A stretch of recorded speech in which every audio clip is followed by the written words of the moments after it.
पता तो होगा क्या होती है ना। तो आज हम बात करेंगे सैलरी शीट के बारे में, ठीक है। लास्ट टाइम हमने रिजल्ट शीट कर ली, लोन शीट कर ली, अब हम बात करेंगे सैलरी शीट का।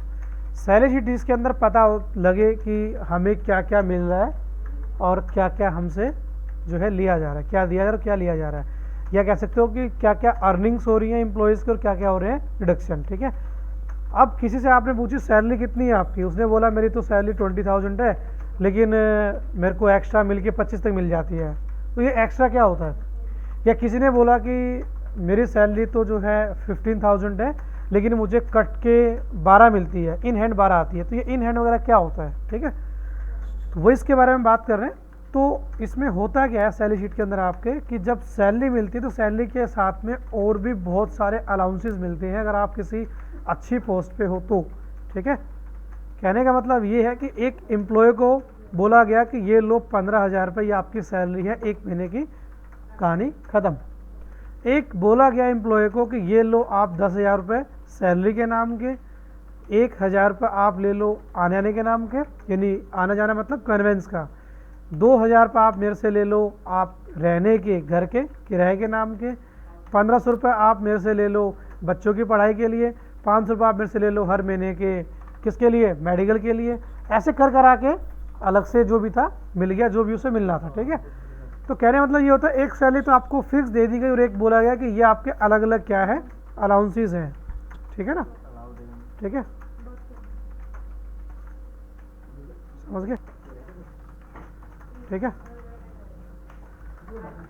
तो इस चीज़ में होता क्या है कि सबसे पहले हम बात करते हैं यहाँ पे बीपी की। बीपी का मतलब होता है बेसिक पे, कितना तो मिलेगा ही मिलेगा, ठीक है। उसके बाद में आपका आता है एचआरए। एचआरए होता है हाउस रेंट अलाउंस। उसके बाद में डीए, डियरनेंस अलाउंस। उसके बाद टीए, टीए का मतलब हो गया ट्रैवल अलाउंस, ठीक है। ट्रैवल अलाउंस कह सकते हो या फिर आप इसको टीपीटी भी कह सकते हो, बात एक ही होती है। हमने यहाँ पे टीए लिख दिया। उसके बाद हमने यहाँ पे लिया ईए, एजुकेशन अलाउंस, वॉशिंग अलाउंस, ठीक है। और भी काफ़ी सारे अलाउंसेस होते हैं जो आप ले सकते हैं इसके अंदर से। हमने यहाँ पे ले लिया मेडिकल अलाउंस या एक आपका मील अलाउंस। ऐसे जितने भी अलाउंसेस हो, अलाउंसेस मतलब जो भी सैलरी के साथ मिलते हैं उनको क्या करो आप एक लिस्ट में यहाँ लिख दो और क्या कर दो उनको टोटल करने के लिए यूज़ कर लो ग्रोस सैलरी का, ठीक है। मैं एक बार दोबारा बताऊँगा, पहले शुरुआत करते हैं बीपी से। बीपी क्या होता है? बीपी का मतलब है बेसिक पे, कि इतना तो मिलेगा ही मिलेगा। जैसे बोलते हैं ना कि ये आपकी सैलरी लो 10,000 रुपये, तो ये बेसिक पे का मतलब होता है मिनिमम, जिसको हम कहते हैं पे आउट कितना है। मिनिमम पे आउट उन्होंने बोला कि हम आपको 10,000 तो देंगे देंगे, हमने कहा ठीक है। उसके बाद बोला गया कि आपको 2,000 रुपये हर महीने मिलेगा। किसका मिलेगा? एचआरए। एचआरए क्या होता है? हाउस रेंट अलाउंस, यानी रहने का किराया, ठीक है। अब आपको अगर बोला जाए कि 2,000 मिलेगा, 2,000 का मतलब क्या हो गया? फिक्स हो गया। अब आपकी सैलरी चाहे 20,000 रुपये हो चाहे 50,000 रुपये हो, ये तो दो ही रहेगा आपका, ये तो चेंज नहीं होगा। लेकिन अगर आपको बोला जाए कि आपको एचआरए मिलेगा 40%, तो परसेंट का मतलब तो अलग हो गया ना। किसका 40%? जितनी आपकी सैलरी है बेसिक पे है उसका। तो फ्लैट वाला तो आप मेरे हिसाब से खुद भी कर सकते हैं। जैसे डीए का मतलब है डियरनेंस अलाउंस, जिसको बोलते हैं महंगाई भत्ता हिंदी के अंदर। आपको बोला गया कि जैसे जैसे महंगाई बढ़ेगी उसके हिसाब से आपको अलग से पैसा मिलेगा। आपको कहा कि आपको 3,000 रुपये अलग से मिलेगा। किसके नाम का मिलेगा? महंगाई के नाम का। तो फिक्स अमाउंट तो आप खुद कर सकते हैं, या फिक्स अमाउंट तो ईजी है, कोई दिक्कत नहीं है। हम बात करते हैं परसेंटेज वाइज। कंपनी ने कहा कि 40% पे करेगी, किसका? बेसिक पे का। किस लिए? एचआरए के लिए। तो परसेंटेज निकालने का तरीका क्या होता है? A2, ठीक है, और इनटू में कितना परसेंट निकालना है? में 40% अपॉन में 100। परसेंटेज निकालना सभी को आता है, या मैंने बता दिया है कि अगर हमें बेसिक पे का निकालना है 40%, तो बेसिक पे कितना है मेरा? A2 है ना। A2 मतलब बेसिक पे, ठीक है।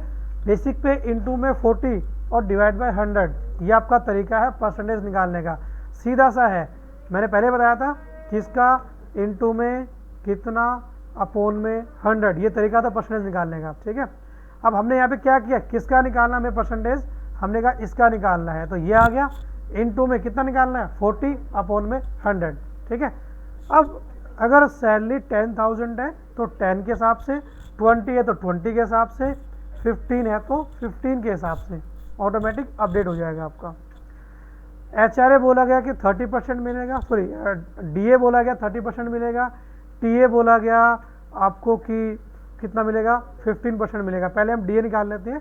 डीए भी आपका बेसिक पे के ऊपर है, बेसिक पे यानी A2 आपका इनटू में कितना 30/100, सही है। उसके बाद टीए मतलब ट्रैवल अलाउंस, इनकी फुल फॉर्म भी मैं साथ साथ बोल रहा हूँ और मतलब भी समझा रहा हूँ। ट्रैवल अलाउंस मतलब आने जाने का किराया, यानी कन्वेंस अकाउंट आप कह सकते हैं तरीके से। कितना मिलेगा, उन्होंने कहा कन्वेंस अकाउंट मिलेगा 15%, ठीक है।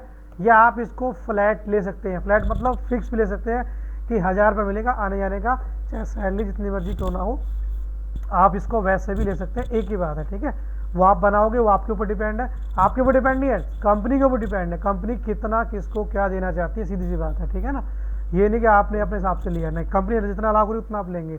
ये हो गया एजुकेशन अलाउंस, ये गवर्नमेंट जॉब के अंदर अक्सर मिलता है, आपने देखा होगा, बच्चों की पढ़ाई के लिए अलग से पैसा मिलता है, ठीक है। कभी कभार अलग से मिल जाता है और कभी बार कंपनी या गवर्नमेंट कहती है कि आप बिल जितना लगाओगे उतना आपको मिल जाएगा, ठीक है।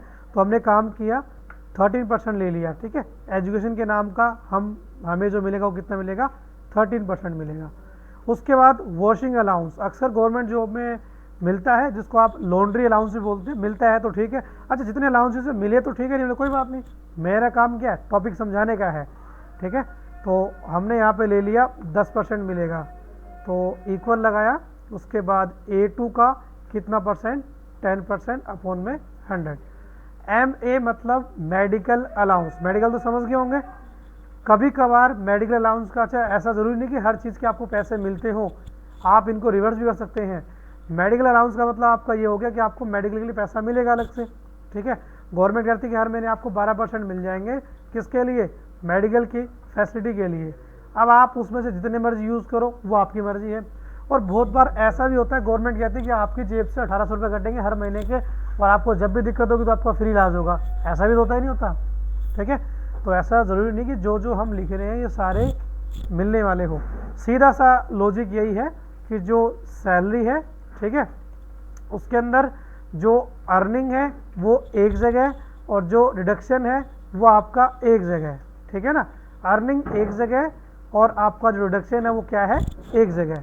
तो अभी हमने किसकी बात की है, अर्निंग की बात की है, रिडक्शन की बात अभी हम कर लेंगे। तो अर्निंग के अंदर मैंने क्या क्या लिया, आपने देख लिया सभी ने। अर्निंग के अंदर हमने जो है HRA लिया है और DA, TA, WA, MA सबका मतलब बता दिया। और भी कोई आप लेना चाहो ले सकते हैं, मर्जी है आपकी, जो भी आपके माइंड के अंदर आए, ठीक है। अब हम क्या करेंगे, सभी को जोड़ देंगे। तो जोड़ने के लिए क्या किया, इजिकल टू सम, कहाँ से कहाँ तक से जोड़ना है, हमें जोड़ना है A2 से लेके कहाँ तक, G2 तक। A2 से लेके हमें जोड़ना है G2 तक। यह आपका हो गया ग्रोस सैलरी। ग्रोस का मतलब अप्रोक्स, फिक्स नहीं आया है, इस बात का ध्यान रखना, ठीक है। ग्रोस सैलरी मतलब अप्रोक्स सैलरी यानी फिक्स। तो ये सभी के सभी क्या हो गए, मिलने वाले हो गए। ये एम्प्लॉयज़ की क्या हो गई, अर्निंग हो गई। क्लियर है। अब अगर पता करना हो कि एक साल की सैलरी कितनी है, अगर पता करना हो तो यहाँ पे आप YS का यूज़ कर लो। YS का मतलब है ईयर सैलरी।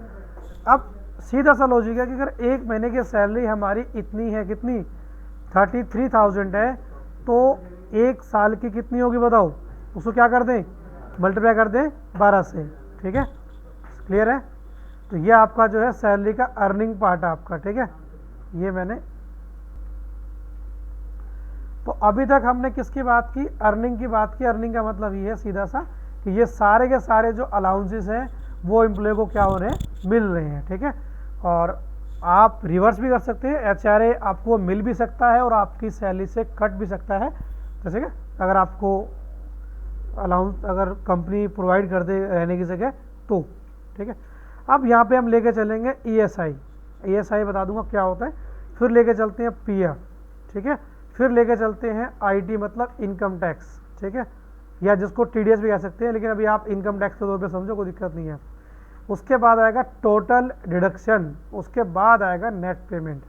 तो चलो अभी हम समझते हैं ESIC क्या होता है। इसको बोलते हैं ESI है, लेकिन ये होता है एक्चुअल में ESIC होता है, ठीक है। ये होता है employ state insurance corporation. Company के अंदर जो एम्प्लॉयज़ काम कर रहे हैं, फैक्ट्री में जो एम्प्लॉयज़ काम कर रहे हैं, उन सभी का इंश्योरेंस होता है। क्यों होता है, किसी का एक्सीडेंट हो जाए, हाथ टूट जाए, पैर टूट जाए, तो उसको क्या मिले, अलग से क्लेम मिले। तो ये कटता है 1.75%, ठीक है। आपसे कंपनी जो प्रीमियम का चार्ज लेती है इंश्योरेंस का वो कम लेती है, और आगे जो जमा करती है वो ज़्यादा जमा करती है। ध्यान रखना है इस बात का। आपकी सैलरी से अगर 100 रुपये काटती है इंश्योरेंस के नाम के, तो हो सकता है आगे वो 100 से ज़्यादा जमा करती, हो नहीं सकता ज़्यादा ही जमा करती, क्योंकि कुछ उस प्रीमियम के अंदर कंपनी को भी जो है ऐड करना होता है, या जो गवर्नमेंट है उसको भी ऐड करना होता है। तो ESI कितना होगा, अब हम डिडक्शन की बात कर रहे हैं। आपकी सैलरी से इतना परसेंट कटेगा, किस लिए कटेगा, आपका इंश्योरेंस किया जा रहा है इसके लिए। तो इंश्योरेंस के लिए क्या है, अच्छा A2 का वही same is equal to A2 into में 1.75 डिवाइड बाय 100, कितना कटा 262.5 रुपीज़ कटेगा हर महीने किस काम का, इंश्योरेंस के नाम का। ठीक है। PF क्या होता है, प्रोविडेंट फंड होता है, जो आप कटवा के जमा करवाते हैं गवर्नमेंट के पास या कंपनी के पास, ताकि आपको बाद में कभी भी इमरजेंसी हो तो आप उसको यूज़ कर सकें। ठीक है। दो फायदे होते हैं इसके अंदर, दोनों मतलब दोनों का फ़ायदा होता है, कंपनी का भी होता है, एम्प्लॉयज़ का भी होता है। आपकी सैलरी से अगर ये कहा जाए कि हर महीने 3,000 रुपये कटेगा, ठीक है, तो साल का कितना हुआ, 36,000 रुपये हो गया। आपको बोलती है इस कंपनी साल के बाद आप 36 नहीं, मेरे से आप 40 ले लेना, कितना फालतू मिला, 4,000 फालतू मिला। अब दूसरा बेनिफिट कि एक आप बीच में छोड़ के नहीं जाओगे कंपनी को, क्योंकि अगर आप छोड़े गए तो आपको PF नहीं मिलेगा। आप बीच में छोड़ के नहीं जाओगे तो कंपनी को भी लॉस नहीं होगा, तो फ़ायदा दोनों का ही है ना। आपको एक तो एक्स्ट्रा अमाउंट मिल रहा है, प्लस कंपनी को श्योरिटी मिल रही है कि ये आदमी बीच में छोड़ के नहीं जाएगा। अगर छोड़ के चला गया तो क्या होगा, PF सारा जीरो हो जाएगा। तो PF धीरे धीरे धीरे जमा होकर इंटरेस्ट के साथ बढ़ता रहता है आपका। ठीक है। तो आप PF, हमने कहा कि हम PF कटवाएंगे 12.5%, 12.5 इक्वल लगाया। A2 का हमने निकाला, यहाँ पे कितना निकाला, A2 इंटू में 12.5 अपॉन में 100। ठीक है। इतना पैसा हमने कहा हर महीने कटवाएंगे। अच्छा, अभी तक आपने जो भी लिया अपने लिए लिया, सही कह रहा हूँ, आपने अगर ये भी कटवाया है तो ये भी तो आपके लिए कट रहा है, लेकिन गवर्नमेंट को क्या दिया, कुछ भी नहीं दिया। तो गवर्नमेंट को कहती है मुझे तो चाहिए इनकम टैक्स। अभी एक शॉर्ट फॉर्म में बता रहा हूँ, वैसे इनकम टैक्स का प्रोसेस अलग होता है, वो सैलरी के ऊपर होता है, इतने से ऊपर होगी तो ये, इतने से ऊपर होगा तो ये। लेकिन अब एक बार मैं नॉर्मली लेके चल रहा हूँ वैसे ही, कि हमने बोला 10% हर महीने हमारा सैलरी से क्या होगा, कटेगा, किसके नाम कटेगा, इनकम टैक्स के नाम का। एक महीने की सैलरी कितनी है, H2। अब ध्यान रखना, एक महीने की सैलरी कितनी है, H2 है। H2 मतलब ग्रोस सैलरी, कितना परसेंट निकालना है, 10% निकालना है। कितना निकल के आया, 3300 रुपये। इतना हमारा हर महीने इनकम टैक्स भी कटेगा। ठीक है। अच्छा, ये सारे के सारे जो है अर्निंग्स थे, कहाँ से कहाँ तक अर्निंग थे, यहाँ से लेके यहाँ तक। टोटल क्या हुआ, यहाँ पे हुआ इसका, ठीक है, यहाँ पे क्या हुआ, टोटल हुआ। मैंने इसको हल्का सा कलर डाल दिया, ये हमारा टोटल हो गया। अब ये डिडक्शन है तीनों के तीनों, हमने इनको भी टोटल कर दिया, सम लगाया, कहाँ से कहाँ तक है, J2 से लेके आपका L2 तक, ये आपकी हो गई डिडक्शंस। ठीक है। तो ये आपकी टोटल अर्निंग है, और ये आपका क्या है, टोटल डिडक्शन। TD मतलब टोटल डिडक्शन। टोटल अर्निंग में से जब टोटल डिडक्शन माइनस होगा तो क्या आएगा, नेट पेमेंट आएगा। ठीक है। तो टोटल अर्निंग कितनी है, H2, माइनस में टोटल डिडक्शन कितना है, M2। तो नेट पेमेंट कितना मिला आपको, 27,562.50 पैसे या 5 पैसे जो भी है, समझ गए बात को। तो ये आपकी सैलरी शीट है। मैं एक बार दोबारा बता देता हूँ, मिलने वाले, सीधी सी बात है, मिलने वाले एक जगह और कटने वाले एक जगह। कोई भी अलाउंसेस ऐसा फिक्स नहीं है, मतलब कुछ तो फिक्स है। जैसे आपने वॉशिंग लिया हुआ है तो ये आपका इधर भी आ सकता है और आपका इधर भी आ सकता है। आपका एजुकेशन का, गवर्नमेंट बोलती है कि मैं आपके बच्चों को फ्री पढ़ाऊंगी, लेकिन मैं पैसे लूँगी उसके, लूँगी लेकिन बहुत कम लूँगी। ठीक है। या गवर्नमेंट कहती है या कंपनी कहती है कि हम आपको रहने की जगह देंगे, लेकिन आपसे बदले में मिनिमम चार्ज लेंगे। कुछ लोग रहते हैं ना, कंपनी में रहते हैं, वहीं पे ऊपर रहते हैं, जो भी है। ठीक है। तो आप अपने हिसाब जैसे भी चाहें आप इसको कर सकते हैं, वो आपके ऊपर डिपेंड करता है।